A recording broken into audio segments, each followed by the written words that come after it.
Advanced Studio Classroom is on the air.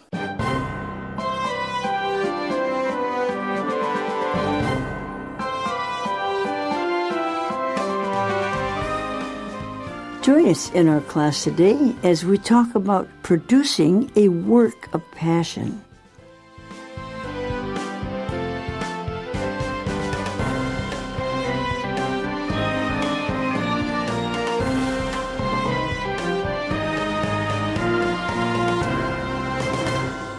Well, it's glad to have you here, and we have to talk with passion today. What is passion anyway, Hazel? Passion, you really desire something, you're really excited about it, interested in it. Right, yeah, and Rich and the Youngs. We also have Dave with us today. Dave, do you think that passion is a very important thing in people's lives? Oh, yeah, I think that passion can really inspire you to become more than you otherwise would if you didn't really feel strongly about doing something. Right, if you really enjoy something, you put your whole heart in it, we say you're kind of passionate about it. And when you want to produce something, you want to have passion. It's very hard to get passion into these articles because, there's a lot of facts in them, but we try to put a little passion when we teach them, don't we? That's right, enthusiasm. Right. Because we know that some people put passion in learning English. Probably if people are listening today, they have a big passion for English. And so if we have good articles, we can help you with that passion, encourage you. That's right.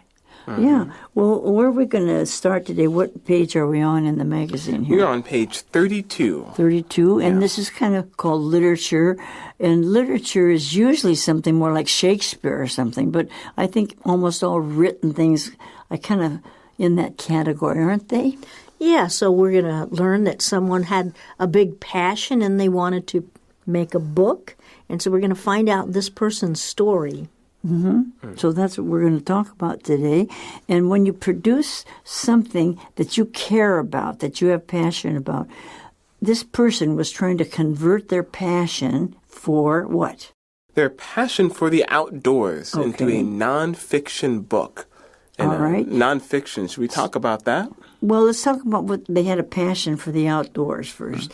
No, if you have a passion for the outdoors, that means you really have a big you really love the outdoors. Do you have a passion for nature, Hazel?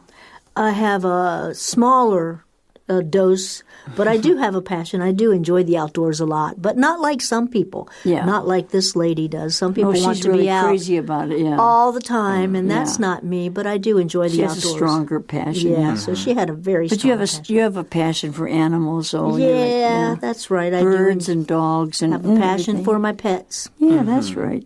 So now the passion for the outdoors just means nature outside. Doesn't mean big buildings in the city. It means natural things, doesn't it? Right, yeah, waterfalls, hiking trails, trees, animals, that sort of stuff. Now, you can write a lot of stories, and people write a lot of fables and things about lions and tigers and the Lion King and all. That's fiction, right? But what is nonfiction then? Nonfiction is just literature that's about real things. Okay. Maybe a story about someone's life or a story or a book about a certain place, like the one we have here that's talking about real plants and animals in this part of Oregon. Okay. So she likes to do things that tell things as they really are truthfully, right? Nonfiction. That's right. Nonfiction can also be history or science, things that are true, and fiction are things. Fiction books are made up. They're stories that someone invents. Now, Hazel, you're from the East Coast of the United States, right? And where are you from in the United States? The middle of... I'm also from the East Coast. I'm actually from right above where Hazel's from. Really? Yeah, and Hazel's I'm from the West Coast. Yeah. And actually, Washington State and Oregon State are quite a bit the same. They're kind of like Vancouver, Canada. That whole area has a certain kinds of trees and flowers and wild animals, kind of the same. So this lady is from Oregon, which is just south of Washington State. So it sounds kind of familiar to me. But does it sound like anything on the East Coast, too, or not? There are some beautiful places outdoors on the East Coast too.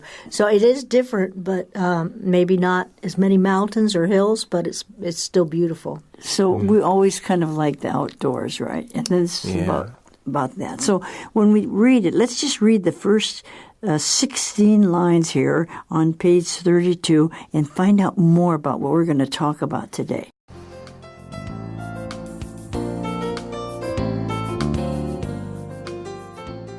Producing a work of passion. Converting a passion for the outdoors into a nonfiction book.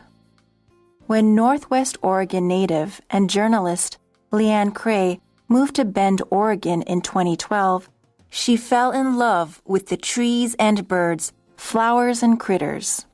Wanting to learn more about them, she began sifting through nature guidebooks, but wasn't satisfied by what she found on local bookstore shelves. There wasn't a book available that took the approach I was looking for, Cray said. I had all the field guides, the Audubon guides, those sorts of books, and they're wonderful and necessary, but they didn't tell me stories or help reel me in or teach me the basics, and that's what I wanted to do.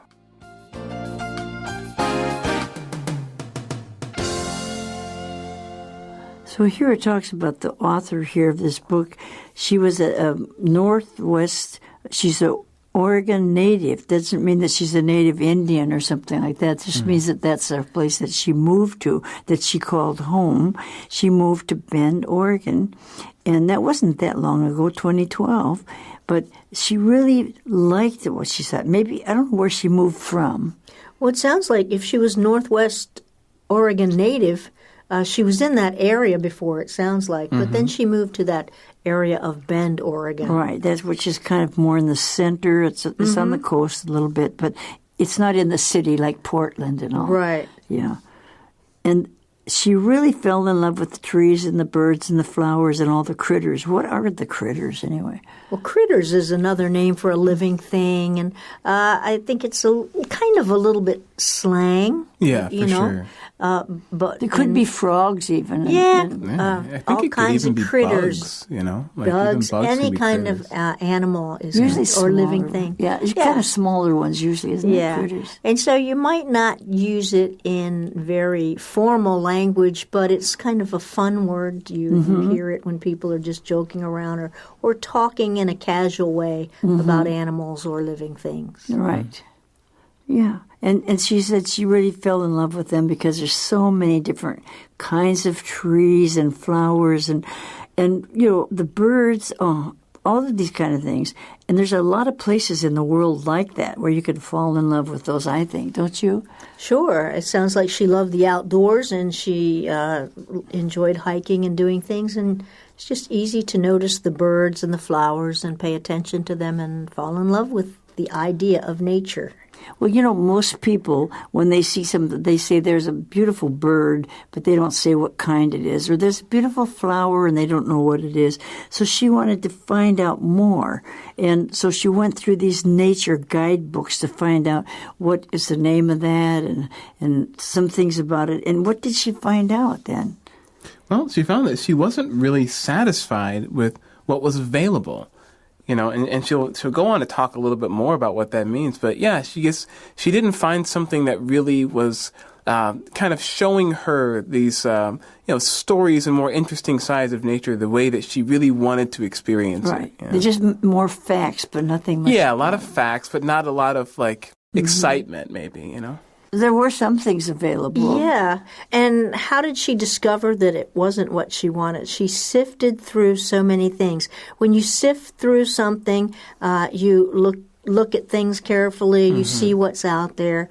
So that's a good phrase to use when you're maybe sifting through old papers.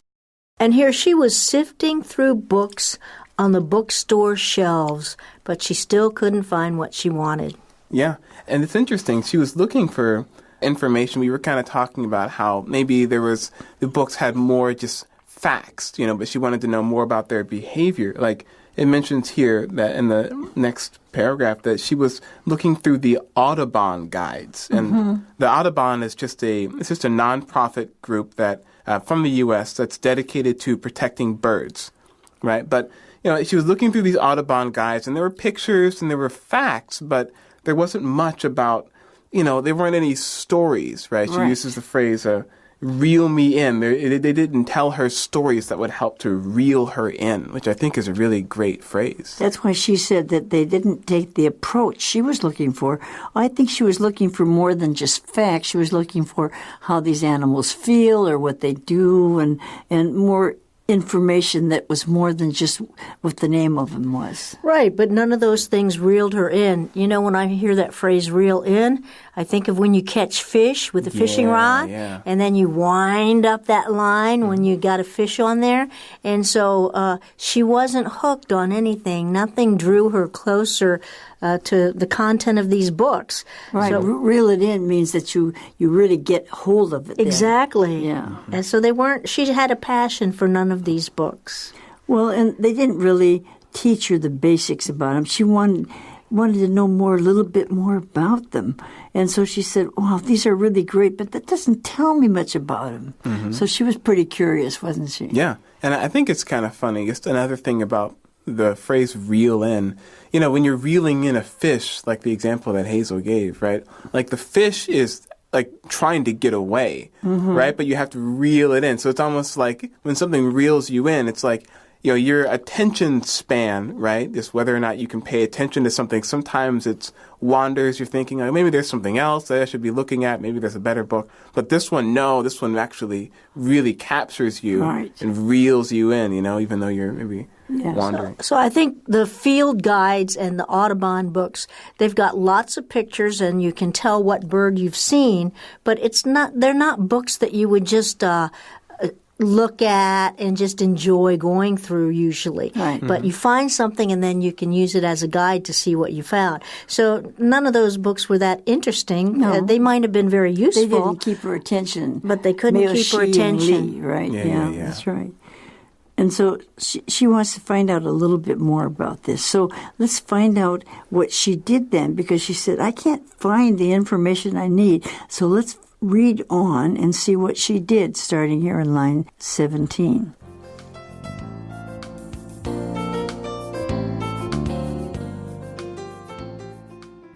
Cray's book, The Nature of Bend, which was released in 2016, makes her one of about 40 Central Oregon authors who have their titles available at local bookshops and libraries.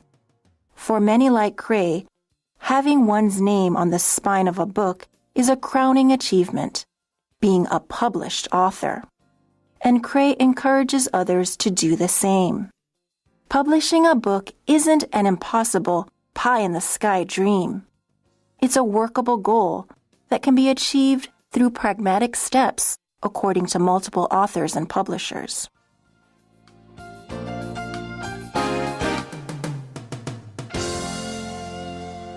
And there's a photo here on the next page, but what's the name of the book that she wrote? The Nature of the Bend. The Nature of Bend. Now, Bend, Oregon, see. Nature in Bend, Oregon, right? And this book was released in 2016. But there's a lot of people writing, it looks like, in Oregon, doesn't it? Yeah, that's what it says. There are about 40 Central Oregon authors. That have titles. So it must be a very interesting place, and about 40 different people have written specifically about Bend, Oregon. Mm-hmm. But they like to have their name on the spine of a book. What is the spine of a book? Spine is like people have a backbone, a spine. What about the book? Right, and your spine kind of holds you together, and that's what the spine of a book does. So when you go to the library and look at all the books, what you see is the spine, and often you can see the title and the author's name. And so she would be happy to see her name as she's going through the library books on the spine of a book. That would be very a good thing, right? A successful book. Well, some people, write a lot of articles and they're put in magazines, but nobody knows what they are. But boy, here's my book, not just the cover of the book, but when they see that in a bookstore or something, they can see there's your name, there's your book. Yeah, I think about that sometimes when I'm in a especially when I'm in I really like secondhand bookstores.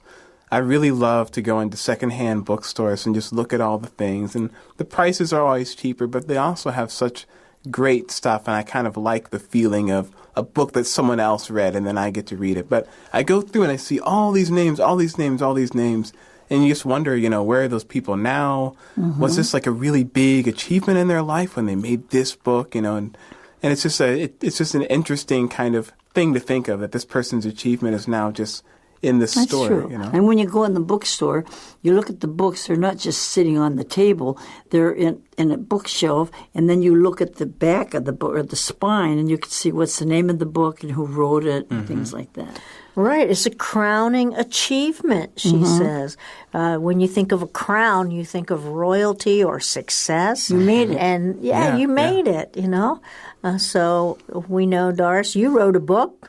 Did you feel like that was a crowning achievement? Yeah, you wrote a few books. I've seen them on people's shelves. I have friends. I go to their house. I look on their bookshelf. I see Doris's name on a book, and I'm like, oh, wow, I know that lady. I don't know about that, but, So one of many crowning achievements. One of many crowning achievements. But, she encourages people, though, to do the same thing because, it's not easy to publish a book if you don't have a publishing company, but it isn't an impossible thing that just can't happen. There's a very interesting phrase here that's called pie in the sky. Whoever put pie in the sky? Well, we think of pie as something good and delicious. We love it. But when pie is in the sky, it's hard to reach. It's hard to get to. It's just like a It's dream. up in the stars, right? So pie in the sky, by and by, but it's not reality to you. You can't reach it. Right. I also, Out of reach. It makes me think of when you look in the sky and you see clouds that are different shapes, and you might see a cloud that's shaped like a pie or like something really delicious, but then just a few seconds later it changes shape and then it's gone. You can't eat the pie. You can't eat the pie, right? No, You can't that's eat right. the cloud pie. So the phrase just means it's something that seems kind of impossible, but it isn't that impossible. And it says it's a workable goal, but how can you ever become a publisher of a book? I mean, how can you do that? It can be achieved through pragmatic steps, and that just means solving problems. It's a process, and it may not be an easy process, but it is doable. Okay? And according to multiple authors and publishers, you can do it, but it may not be easy. Well, it's easier now than it used to be because there are a lot of self-publishers and there's a lot of small publishers that will publish something. In the past, you had to get a big publisher, that just did so many books, and they had so many things they might not be interested in yours. But now there's a lot of smaller publishers, and you can self-publish, and you can register, and you can do it online. And there's so many ways to publish now that they didn't have in the past. That's true. So it's not that hard to do, but you do have to take these certain steps. And to be very pragmatic about something means that you have to do it step by step in a realistic way and that kind of thing. So she says you just have to stick to it and go through whatever it takes. Yeah, and I guess it just kind of occurred to me, me and a friend of mine published a literature magazine in Philadelphia when we were in the States back just a little bit after college. And for us, it was kind of a similar thing. We found a smaller publisher. Yeah. We found a printer who was a friend of a friend and got to know them. We got a discount. And we also, the place that I worked, we actually were able to use some of their services too to make T-shirts to accompany for our release party for our magazine. So, but it was a lot of hard work. A lot of pragmatic steps. A lot of pragmatic steps, yeah. Like just one step after the next, just figuring it out as we go. But it's not impossible. Not though. impossible. It's not pie in the sky. If I can do it, anyone can do it. Not really. that pie in the sky, right? Yeah, that's right. Well, there's one thing, though, that you have to do. I think you have to make a decision that that's what you really want to do. Maybe you think it would be nice, but still, do you really want to go through all that? So that's what we're going to talk about here is you have to think before you plunge. You have to make a decision. Do you really want to do that? So let's read the rest of this page 32, the rest of today's lesson.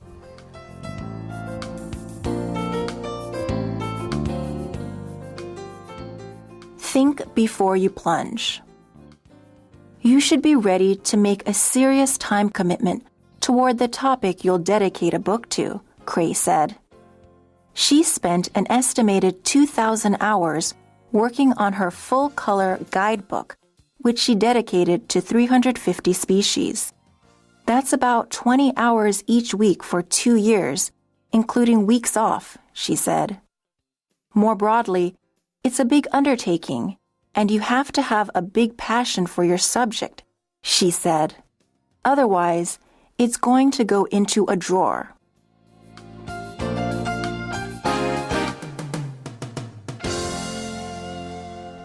Well, I think it's interesting that she figured about how many hours, because usually when you work on something, you don't really think about how many hours it took. I mean, 2,000 hours, she figured it out. So a few minutes ago, we were talking about getting the book published and self-publishing and how much trouble that is, or you need steps. Here, you're talking about the content of the book. That's a whole different part of the job that you have to do. No matter who publishes it, you have to prepare Exactly. You've got to prepare it. So you need to think about that before you make a commitment, a serious time commitment, and that's what you were talking about. She figured out about how long it took her, maybe 2,000 hours. Working on this. Wow, that's a long time. Well, you notice that hers is a full-color guidebook, and so she had to get very good, clear pictures, like you see a picture here of this bobcat. It's hard to get pictures of bobcats, because as soon as they see people, they run away. They hide up in the trees. So she had to get these good pictures first, and then get a good color picture of them to put in the book. So that took a lot of time, don't you think? Yeah, a lot of time and a lot of money, too, because printing in color is much more expensive than just printing in black and white. And that was one of the things we ran into when we were printing our magazine also, is that like we had to decide, like, okay, do we want to use color? How many color pages do we want to have? Black and white's cheaper. Yeah, different. And even like cheaper kinds of paper, like, or what, what are you going to do? So there's a lot of, it's not, I think one of the things that separates a pie-in-the-sky dream from a real goal is, all right, am I willing to do what it takes to achieve this goal? Am I willing to put out the work of figuring it out step by step? Okay, what do I need to do now? What do I need to do now? Instead of just, kind of lying back and daydreaming, oh, that would be nice if, But, I think it's great to have a full-color guidebook because the pictures are much more interesting than just black and white. And so if you're going to have a good guidebook, it's nice to have really good photos in it, don't you think? Especially when you're talking about nature, and she dedicated this book to 350 species. And so when you're looking, color is very important. Is this bird a male or a female? The color could vary. What does this flower look like? The colors are different. So that is important. When you look through, it's beautiful in color. Well, Hazel, what I was thinking is, how are the 300? Can you name 350 species? It's a lot. No. Well, not in the next 5 minutes. Yeah, for sure. But I think that has to do with trees and things too. Sure, not just animals, right? Maybe insects, flowers, maybe. And frogs and all species. kinds of things. I usually think about it as animals and things. Yeah, but it could. Yeah, but there are all kinds of species of different things. So that's a lot. That's a lot of species. So it says it took about 20 hours each week for 2 whole years. Wow. Including the times when she wasn't working on it. So it was a very big undertaking. And an undertaking is something that you decide to do. I'm going to do this. So you undertake to do something. Yeah. And I kind of wonder if she was also working at a separate job while she was also doing this, because that would be... I think that's kind of when I think of a big undertaking, right? It's like, okay, now I'm going to have to provide for myself because I'm not selling my book yet. I'm trying to make money so that I can afford to print my book, So this big undertaking is something that she's going to be working and then also working on this book 20 hours a week. That's like another job. Well, one thing for sure is you do have to have a big passion if you're going to spend that much time on it. Because Otherwise, what's going to happen if you don't work on it? You say, "Oh, I'd like to do this," but what happens? Well, it all goes into a drawer, and you mean to get to it another day, but maybe you never will.